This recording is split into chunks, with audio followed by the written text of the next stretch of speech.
All right, guys, welcome back to the channel, Make Money Trucking. So I was going to do a quick live stream looking at some more trucks. Just going to wait for some people to get in here. Basically, we're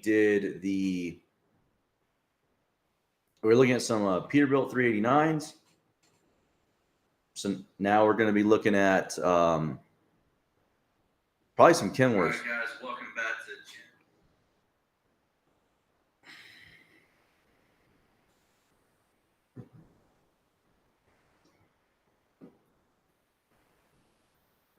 I will bring the screen up here.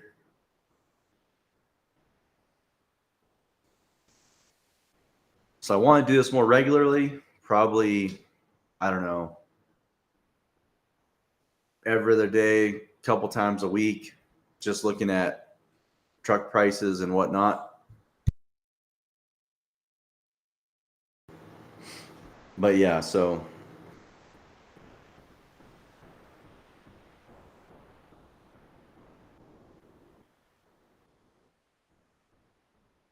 I'm going to look at some new trucks today. Today we're going to be looking at Kenworths. I think we're going to do all models and see if what kind of pops up. Mostly we're going to be looking at newer trucks. And also, for my own self-interest. That is a good looking truck right there. Kind of pricey though. 1,000,000 miles, 600 horsepower. What year is it? I'm getting off track. We not come here to look at used trucks. That is a really good looking truck. That's like one of my favorite body styles is that right there.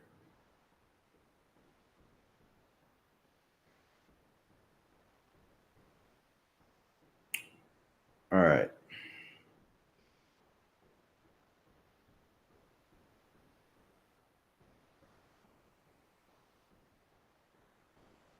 Do year low to high.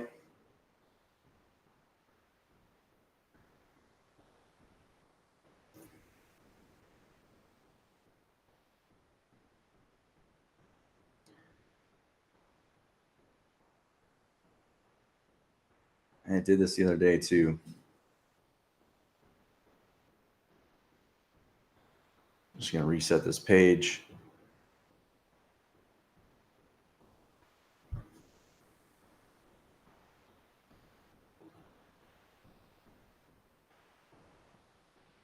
So I was told that the W900s are no longer like this body style here. Everything's going to be W990s. So I guess this is going to be like the last year, 2025, maybe 2026 will be the last year to get the classic W900.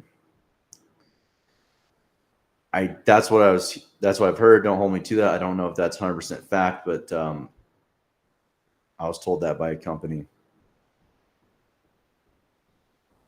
And I mainly wanted to kind of compare what, the top of the line or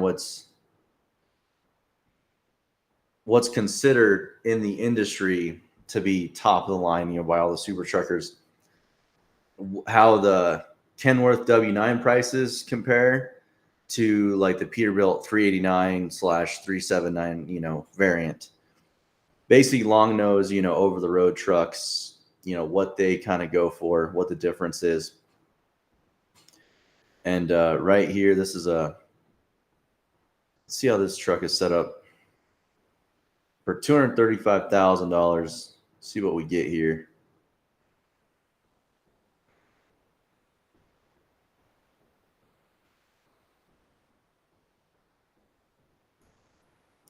I mean, by far, I just love this interior right here. I've driven many of these trucks, and I'm kind of surprised I have not owned one yet. I've came close to buying 2 or 3 of them, but then, something always falls through or whatnot on the deals.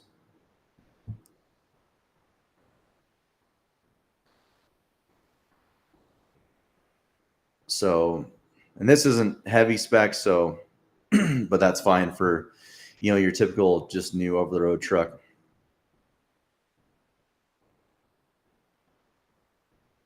Yeah, I really wonder if they're correct when they told me that this is the last year for these. Let's continue looking.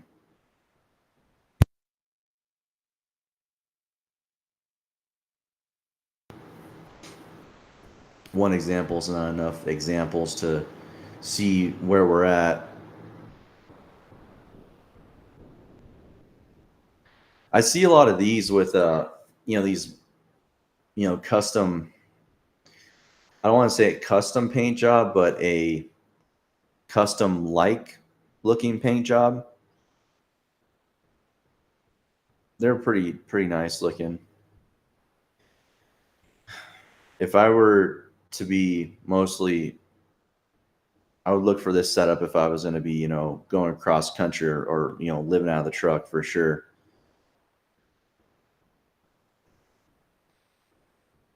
Pretty nice setup here. It's fully loaded. Let's see, we got the 565 horse, 18 speed. And it's got pretty much everything you'd want. Let's look here.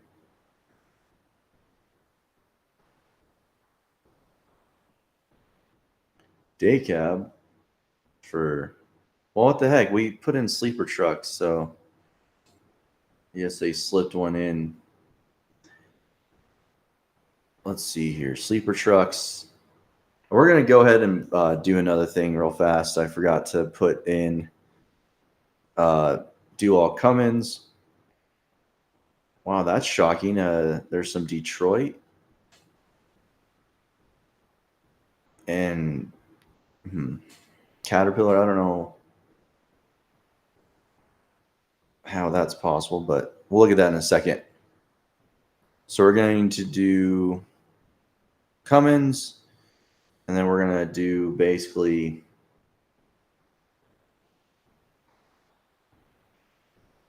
if I can find it here. Transmission, manual transmission. We'll apply that just so that we don't have to worry about automatics showing up because I don't care about automatics. All right, so here we go. $32,000 for this 2025. It's got that, old school flat top look to it. Not very functional. I kind of want to see what they do with the inside of these nowadays.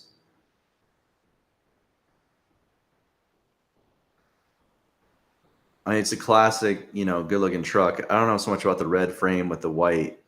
I guess that could look good, but I would rather have it black.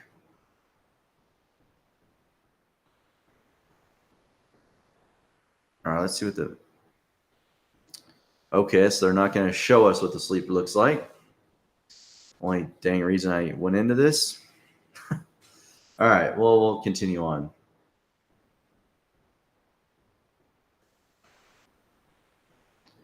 Now, this is a big truck. I mean, it's got a big sleeper on it, but it does have the 605 horsepower Cummins. So that is good. I like that. This is a truck you'd want to do long haul with. No question about it. Just put a cattle guard on the front of this thing to protect your front end, and you are ready to go. I'm actually kind of shocked that Kenworth doesn't put LEDs. I mean, I might be speaking too fast here. Let's look here. Let's see. I mean, there's tons of aftermarket options to make these LEDs, but I'm kind of shocked that they don't offer an LED option from the factory. Like I'm surprised Kenworth didn't partner up with somebody in the industry to put LEDs in. But I guess Western Stars, same thing. like the 4900s, and I think can't remember what other model. I think it's 4700. Same thing. I mean, even like the Freightliner Coronados, like my trucks, they've got the 7-inch circular halogen light. They actually started making those LEDs from the factory. I think I might be mistaken on that, but I think they did start doing that. So that's kind of a shocker that for a truck of this caliber, they don't at least put some LED headlights in there for you. They left them halogen, which is kind of shocking if you think about it, for $259,000.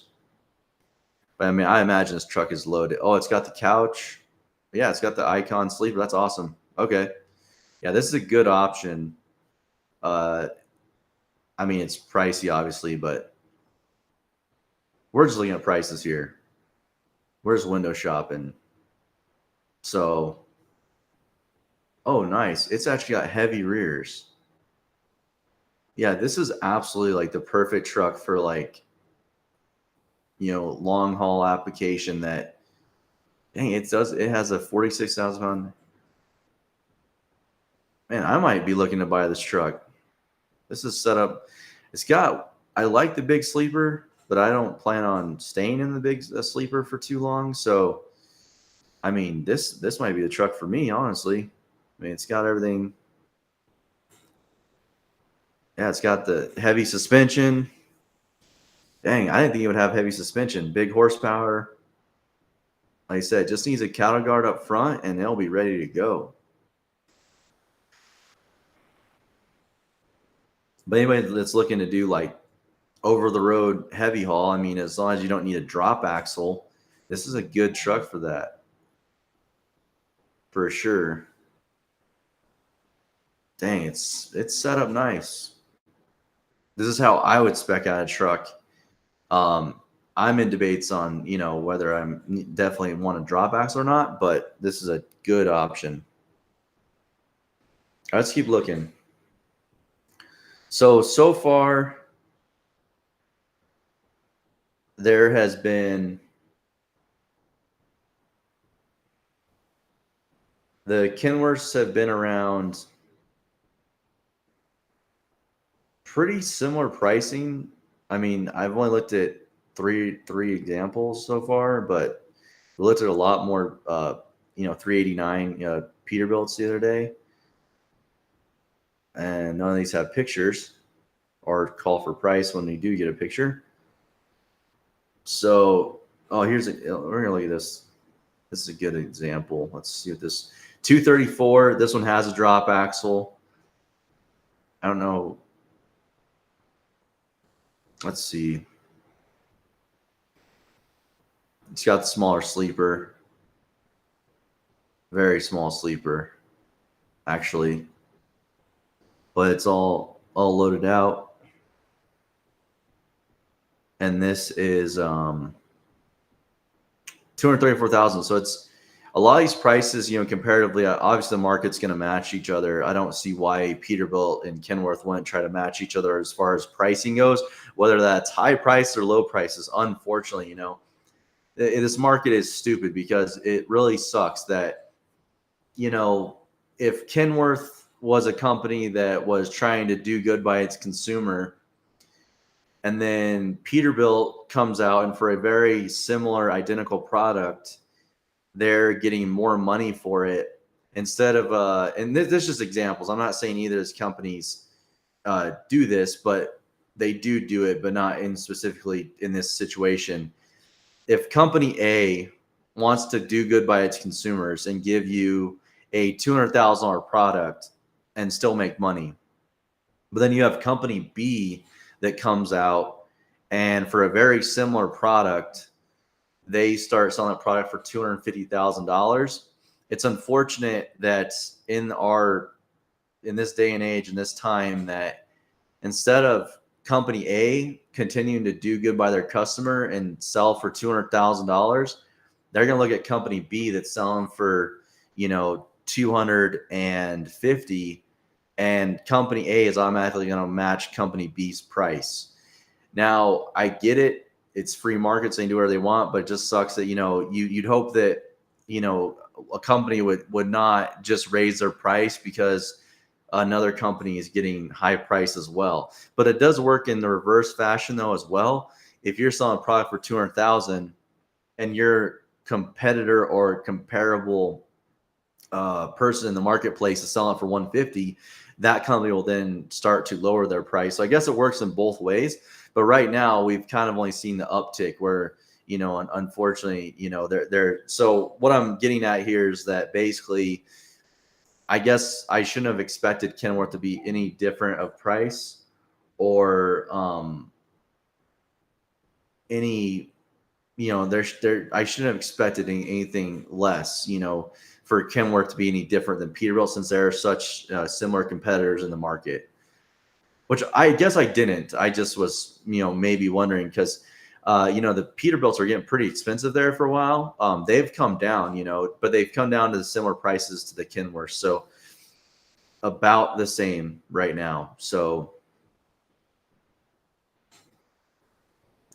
let's see here. Once again, this website is not going back to the place that we let. It was doing this the other day too, where we had to go back through all these pages again because it didn't go back to where we were.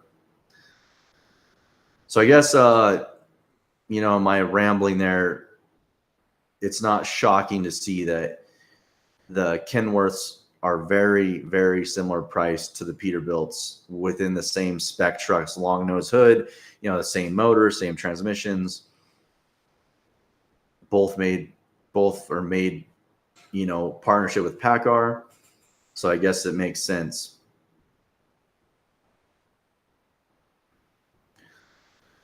Here's more of that, like more custom style-ish paint job. 245. But I mean, that's good to see that. I mean, they were up at 280. I mean, we did see some Peterbilts the other day were 289, or was it 269? 289 or 269? And no, it was 289 because I made the joke that the 389 is going to be $389,000 here soon. So it was 289. So I haven't seen Kenworth that high yet. I'm sure they're priced out there.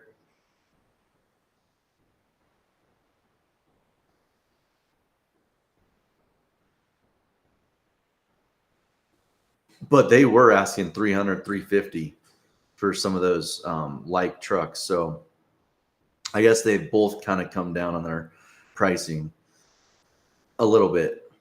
Not a lot, but you know, 40 grand is better than, you know, nothing, I guess. But I would argue, and some also argue that was way too high in the first place. When a new truck, you know, pre all the craziness happening was $200,000 or 180,000 or maybe 160,000. I mean, I expect it. I know I'm gonna get some comments, you know, in the comment section saying how much lower they got theirs, you know, 5 years ago. But I'm talking, you know, 3, 4, 5 years ago, what a new truck cost.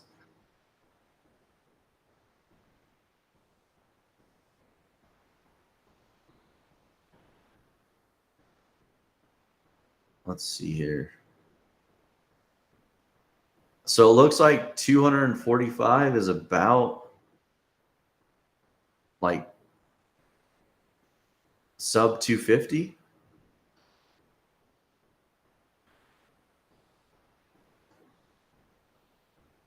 Let's see here. Let's leave this truck.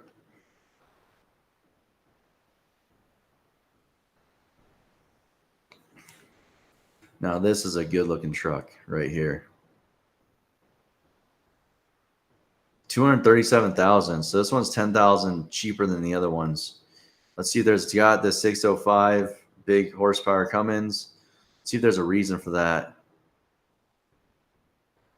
or not. Yeah, very, very nice truck.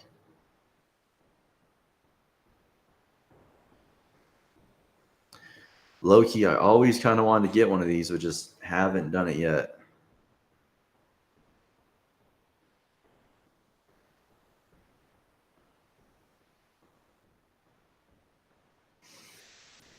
18 speed. It's got it. I don't know why you'd spec a truck like this and only go for the AG 380 suspension.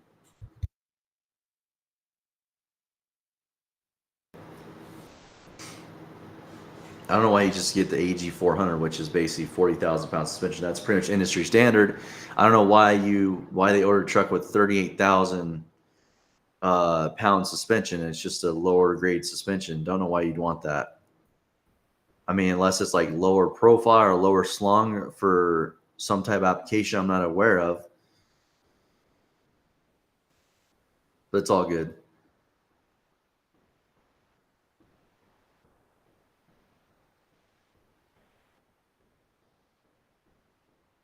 And I'm assuming a lot of these are going to be called for price. Or no, I don't know how they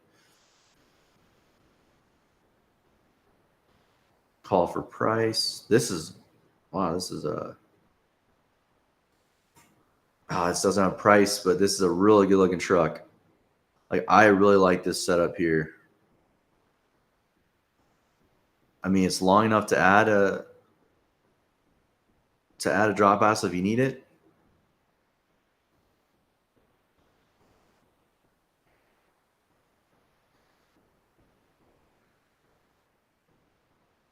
And that front bumper is already like, I think they're doing that to prefab it for a cattle guard or a herd bumper.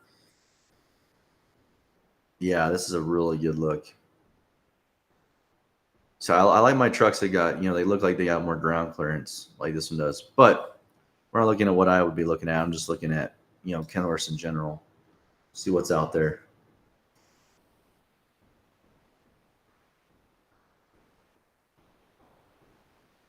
Let's see, call for price. Oh, that's okay. So here's our first W990, 225.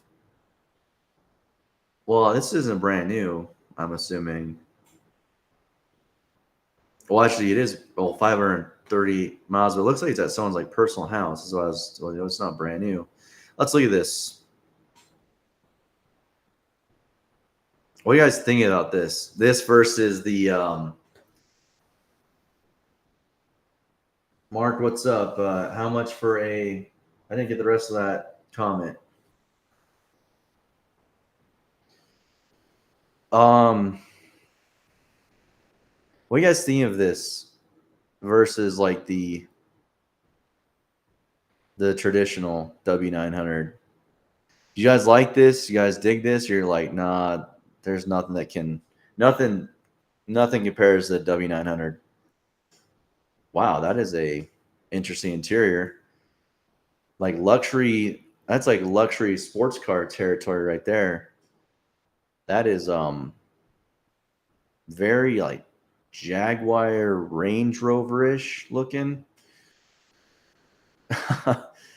And then we got the digital dash, just like I was talking about the Peterbilts the other day.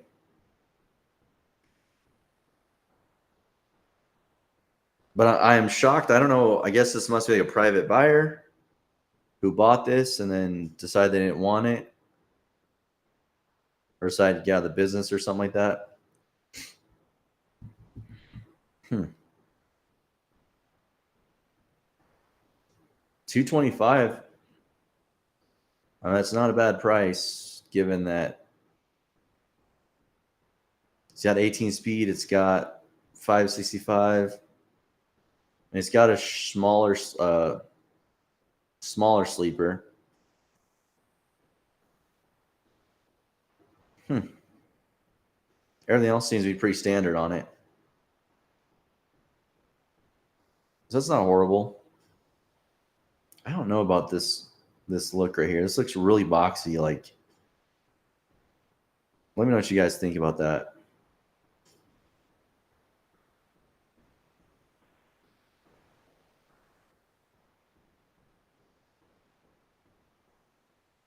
Call for price.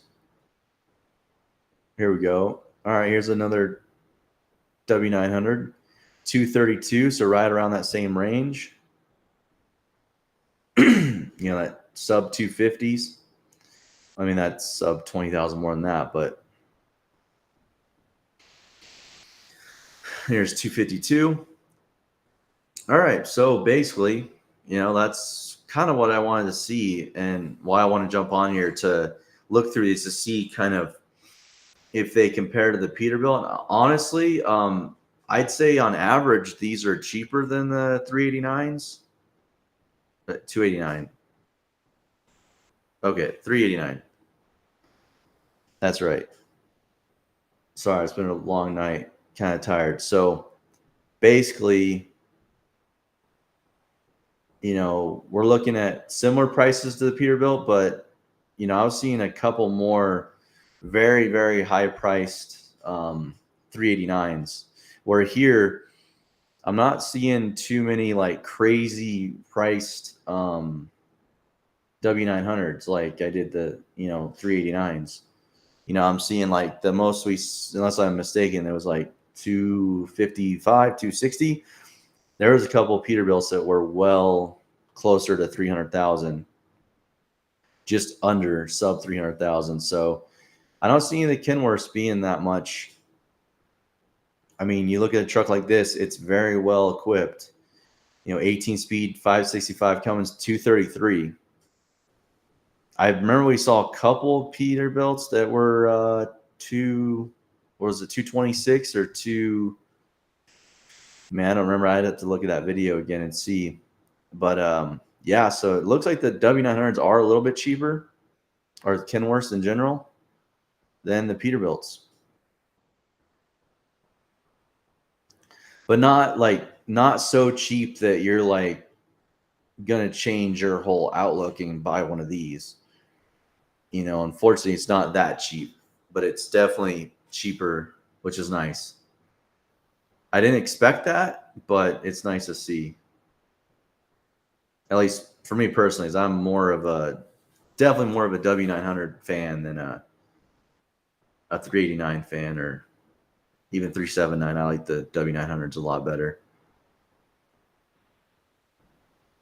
Yeah, so 230, 225. And this is really, really cheap.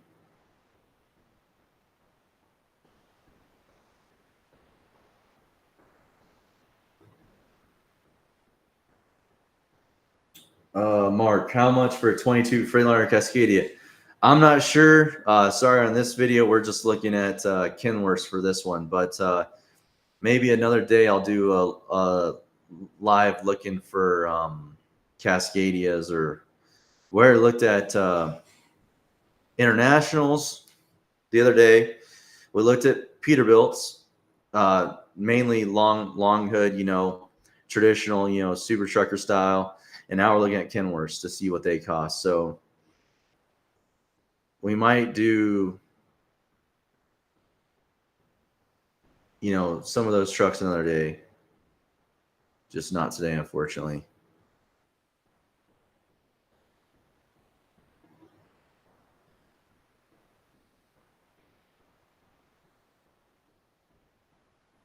Yeah, these are all pretty good equipped trucks for 233, 229, 225.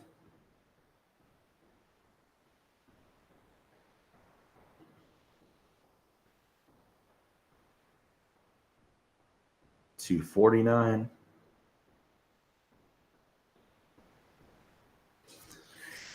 All right, well, that pretty much wraps it up. That's kind of our general overlook on 219. This might be the cheapest one we've seen so far. But yeah, that's our general outlook on what the price of new trucks. We were looking at Kenworth, pretty much just Kenworth W900s today. We did Peterbilt 389s the other day, and kind of trying to compare and contrast. So in conclusion, I would say that if you're not biased towards one or the other, looks like the Kenworth's a little bit better deal for sure. I mean, we're looking at 220 to 235. A lot of them are sub 250s, where the Peterbilts, I've seen a lot of them significantly over that. But if you are particular to a 389, it's the W900 is not so much less that it would persuade you to get off that bandwagon and get onto the W900 bandwagon. So if you don't have any preference, the W900 is not a bad option, especially if they're going away. So then there's a little bit of an inherent value to them. That's what I heard. I'm not sure if that's been confirmed. I haven't confirmed that, but I heard that they're just going to W990. So if you're looking at buying one of these, as far as the truck world goes, I mean, you're hedging your bets a little bit, because if they are truly going away, this truck is going to instantly be, more of a collectible item in the future. But that's all I got for you guys. As always, have a good one, and I will see you on the next one.